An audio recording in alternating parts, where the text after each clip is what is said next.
With the election of the President and the Vice President drawing close, the Election Commission has published the list of the voters.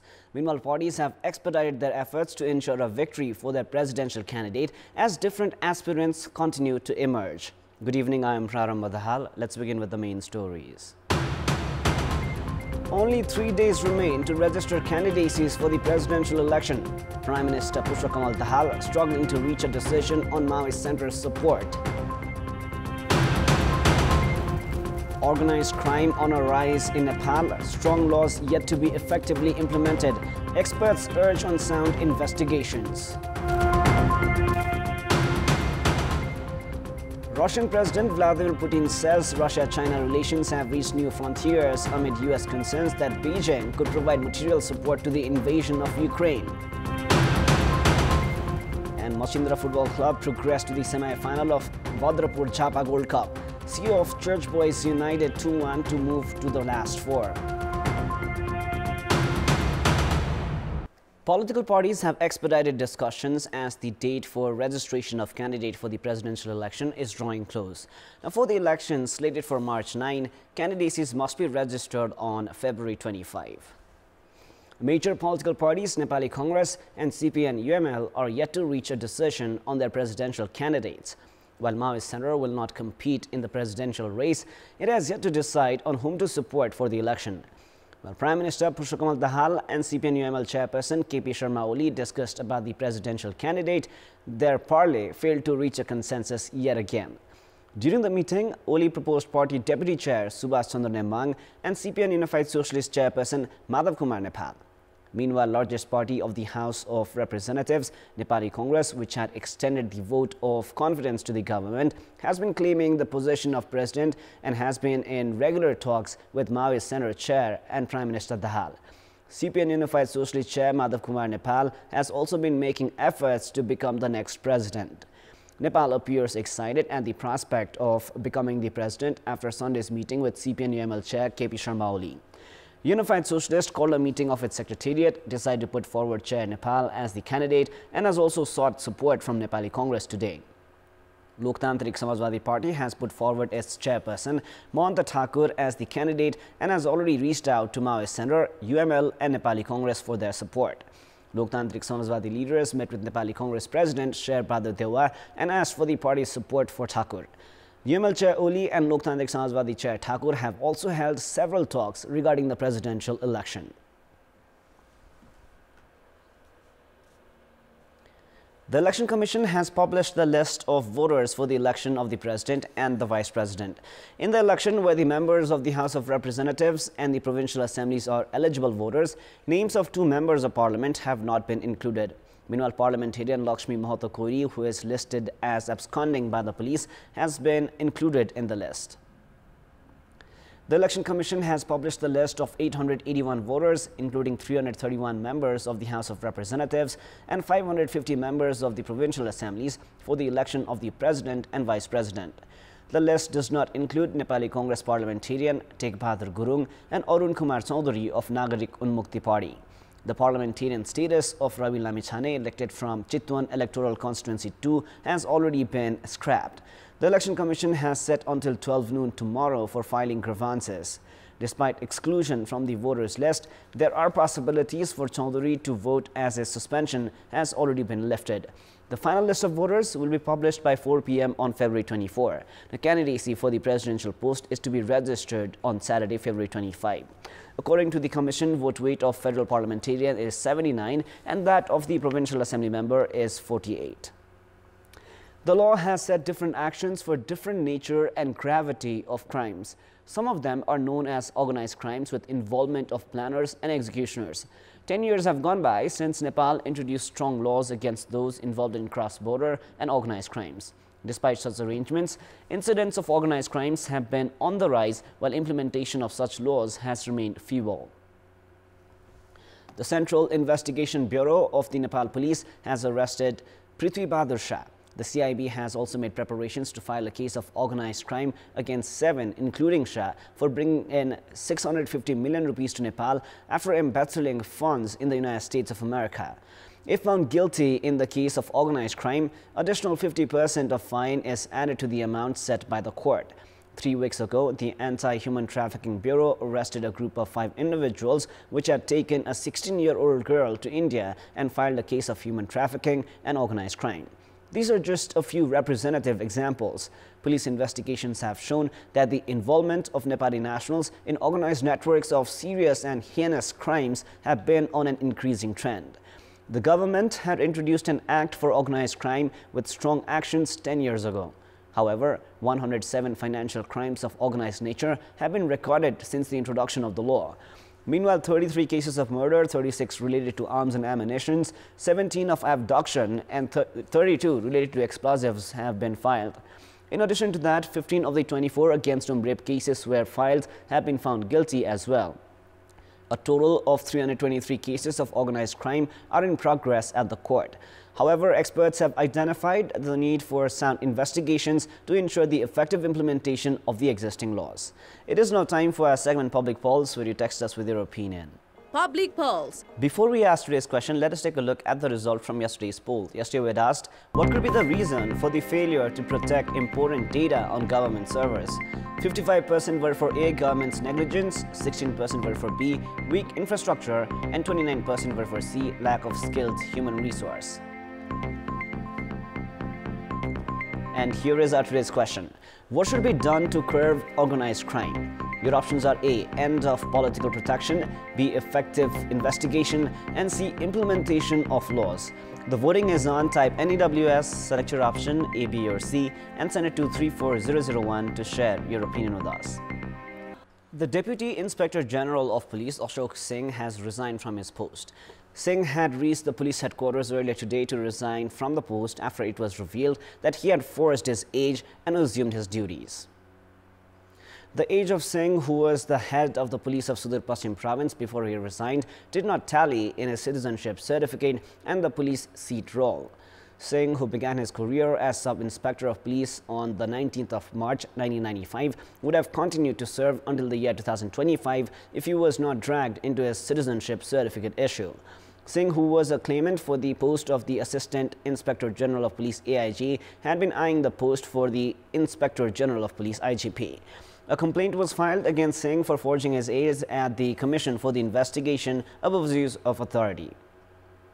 Parliamentarians have drawn the government attention regarding proceeding with the bill related to the prevention of money laundering. At today's meeting of the House of Representatives, parliamentarians said that it was already late to formulate laws for prevention of money laundering and demanded a fast-track process for the same. They stated that the bill had to be taken forward with no delay as cases of tax evasion and illegal transfer of funds from abroad to Nepal were on the rise. Parliamentarians said that despite investigations showing possible revenue collections at 3 trillion rupees, actual collections were limited to 1 trillion rupees because of tax evasion. Despite the bill being endorsed by the previous term of the House of Representatives, it was not tabled at the National Assembly. The bill proposes amendment of 19 different laws. In our Public Voice segment, we've asked why have actions not been taken against contractors who failed to complete development projects within the deadline and leave them stranded. Let us now take a look at what they had to say. Public Voice. कारबाही गर्ने निकायले नै थोरै त्यसबाट केही commission खाएको हुन पर्छ. कांग्रेसमा ठेक्का पाउने, एमालेमा ठेक्का पाउने, माओवादीमा ठेक्का पाउने. के यो प्रक्रिया सही हो त? राजनीति दलहरुको आड पाएर नै ठेकेदारले लिने बेलामा एकदम घटाएर लिने अनि काम गर्न नसकेर भाग्ने. ठेकेदारहरुको सांसद उसैको हुन्छ. कारबाही गर्ने मान्छे कसरी गर्छ? कतिपय ठेकेदारहरु चाहिँ हाम्रो भनौं न पोलिटिशियनहरु सँग चाहिँ इन्भल्भ भइरहेको भएर मुखले खावन तसी कारबाही गरन्न भन्ने उनीहरु लाग्या. नेता चाहिँ चुप लागेर बस्यो त्यो कमिसन पाइसक्यो चुप लाग्ने हो. नेताहरुको केही मिलोमत पनि हुन सक्छ. नेताहरु यस्तै हुन् कि ठेकेदारहरु यस्तै हुन् कि सबै मिलोमत भएर त यस्तो भयो होला.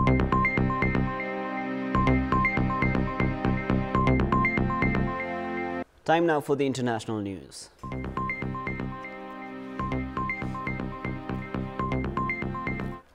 Russian President Vladimir Putin has said that China's Xi Jinping would visit Russia, saying relations had reached new frontiers amid U.S. concerns that Beijing could provide material support to Russia's invasion of Ukraine. Chinese weapons supplies to Russia would threaten a potential escalation of the Ukraine war into a confrontation between Russia and China on the one side and Ukraine and the US-led NATO military alliance on the other. Putin welcomed China's top diplomat Wang Yi to the Kremlin, telling him that bilateral trade was better than expected and could soon reach $200 billion a year, up from $185 billion in 2022. Wang told Putin that relations between the two countries had withstood the pressure from a volatile international situation and that crisis offered certain opportunities. The relationship between China and Russia, Wang said, was not directed against any third party, but equally would not succumb to pressure from third parties, a clear jab at the United States. Wang earlier met Russia's Foreign Minister Sergei Lavrov, saying that he looked forward to clinching new agreements during his visit to Moscow. There were no details on the agreements. When Xi met Putin face-to-face just before Russia sent troops into Ukraine, they sealed a no-limits partnership that triggered anxiety in the West. China is Russia's largest buyer of oil, one of the key sources of revenues for Moscow's state coffers. She has stood by Putin during the conflict in Ukraine, resisting Western pressure to isolate Moscow. Chinese-Russian trade has soared since the invasion of Ukraine, and Russia has boosted oil exports to Asian countries, including China. Sports News. A-Division champions Machindra Football Club have progressed to the semi-final round of Bhadrapur Jhapa Gold Cup. Machindra came back from behind to secure a 2-1 win over Church Boys, who were promoted to A-Division for this season and secured their last first spot. Machindra turned the result around in the final 10 minutes of the match played at the Mechi Stadium. After a goalless first half, Ananta Thamang put Church Boys ahead in the 55th minute. However, Machindra captain Sujal Shrestha scored the equalizer as he converted the free kick in the 80th minute. 5 minutes later, Bimal Kharti Magar scored the winner for Machindra. 3-1 Army Club take on Druk Liaul FC tomorrow for another semi-final spot. Winners of the tournament will receive 1.3 million rupees in cash prize, while the runners-up will take home 700,000 rupees. A-Division side Manang Marshangdi Club have won the Makwanpur Gold Cup tournament. In the tournament final played at the Piple Kampa Stadium in Hetauda, Manang secured a 1-0 win over Himalayan Sherpa to lift the title. Roshan Rana Magar scored the solitary goal of the match in the 77th minute. Winners MMC have received a cash prize of 1.5 million rupees with a trophy, medals and certificates, while runners-up Himalayan Sherpa took home 1 million rupees. Best player of the tournament, custodian of Manang, Deep Karki, also received a motorcycle. Preparations for the Buddha Subba Gold Cup, the prestigious football tournament held outside the Kathmandu Valley, have been expedited. The tournament, with a history of 24 years, which was not held for 2 years because of the coronavirus pandemic, kicks off on Saturday. The International Invitational Buddha Subba Gold Cup was not held for 2 editions because of the COVID-19. Preparations for the 23rd edition of the Gold Cup, which will be held at the Dharan Stadium, have reached the final phase. The tournament, being coordinated by Dharan Sub-Metropolis, will be held between February 25 and March 4 and has enthused the local residents. Despite not being taken place for 2 years because of the coronavirus pandemic, Buddha Subba Gold Cup is the only tournament held outside the valley on a regular basis. Nepali cricket team has left for the United Arab Emirates with the aspiration of playing at the ICC Under-19 World Cup after 8 years. Most players of the age group squad, led by skipper Dev Khanal and coached by Jagat Tamata, are competing at an international tournament for the first time. Only 6 players, including Dev and Arjun Saud, have represented Nepal at the senior level and age groups. Dev was assigned the responsibility of captaincy as Gulshan Jha was playing for Nepal in the ICC World Cricket League 2 tournament. Skipper Dev has said that Nepal has the opportunity to create history and the team would not waste it. Coach Tamata has said that the success of the senior squad in the home series of the World Cricket League 2 has inspired the age group side. The Cricket Association of Nepal has urged the National Sports Council to initiate efforts to allow Sandeep Lamichhane, who is alleged of raping a minor, to travel with the squad for the UAE tour under the ICC World Cricket League 2 tournament. Lamichhane, who is alleged of raping a minor, was released on a bail of 2 million rupees by the Patan High Court on January 12. While he is barred from travelling abroad, he is required to furnish a written notice to District Police Kathmandu before leaving the valley. Based on the court verdict, rape-alleged Lamichhane must inform about the date of his departure, arrival and the location of his stay. However, the Cricket Association of Nepal is making efforts to take Lamichhane to the UAE tour for the ICC World Cricket League 2 series. Saying Lamichhane is a significant part of the team, CAN has urged the government entity National Sports Council to begin initiatives in this regard. Up next is the weather update.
That is all for the moment. Up next is the news in Nepali. Thank you for staying with us. Goodbye for now.